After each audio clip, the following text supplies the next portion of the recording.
Well, in the U.S., did you know 9 out of 10 people practice self-care, with 1/3 of people reporting an increase in their self-care activities, according to a new recent report? Well, if you are searching for ways to recharge and keep stress in check, National Wellness Month can be a good jump-off point.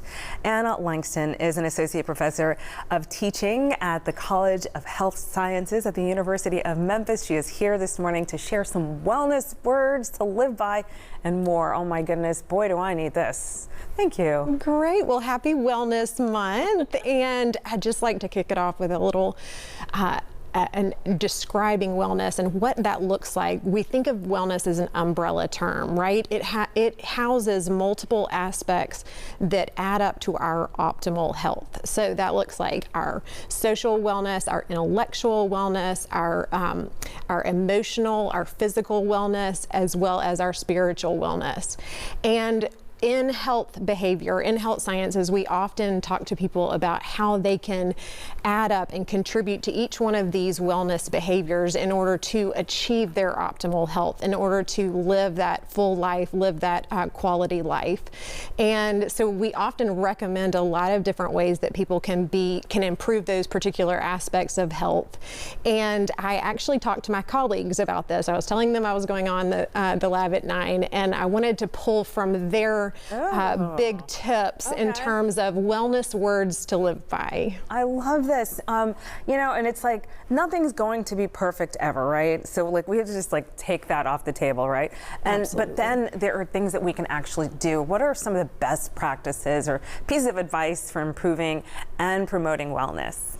Absolutely. Well, one of my colleagues, I'm going to just pull from a variety of their answers, but a lot of them talked about building a regular sleep routine, building that, making sure you're preserving that regular sleep routine. We need 7+ hours of sleep at night, and so making sure that we're maintaining that sleep schedule regardless of the craziness, and making sure that we are getting our physical activity in, progress over perfection, exactly what you were just saying. Another one of my colleagues mentioned the importance of building those relationships and prioritizing our relationships, making, we know that relationships help us combat loneliness, which is absolutely something that's going to affect our mental and physical well-being. And then the number one tip that my colleagues were mentioning is consistency. There really is no magic bullet in terms of wellness. We want the magic bullet. I feel it myself. I want the magic bullet. But really, consistency wins every single time. And consistency in our sleep, consistency in our physical activity, consistency in our fruits and vegetables, and no matter what season we're in, always coming back to those basics and practicing the basics that we've been taught from such an early beginning. Wow. And you know, I do feel like there are barriers out there that kind of prevent us from stepping into that wellness space. What are some of the barriers? And then after that, if we could talk about some of the ways that we can circumvent them. Sure, absolutely. I have worked in physical activity and personal training and health education for a long time, and the number one thing that I hear people talk about is time. Yes. It's very frustrating, right? We have a lot pulling at us. We have a lot bidding for our time, right? Competing for our time, and it is always a challenge. And I think that every season of life requires us to evaluate where we're at in terms of these categories of wellness, and where is one area that we can improve just a little bit? Where is one area where we can move the needle just a little bit?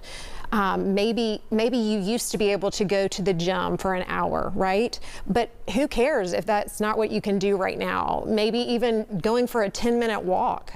You can accomplish a ton in 10 minutes. You can accomplish a ton in a 20-minute weight workout in your living room. I highly encourage, do not give up. Progress over perfection.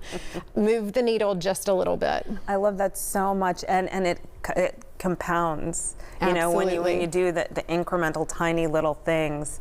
Any last word that you would like to tell people, just to maybe just give us a little hope in our wellness journey? Absolutely. I would say my message is always encouragement. I want to encourage you to put one foot in front of the other. The worst thing that I can see someone do is give up hope, right?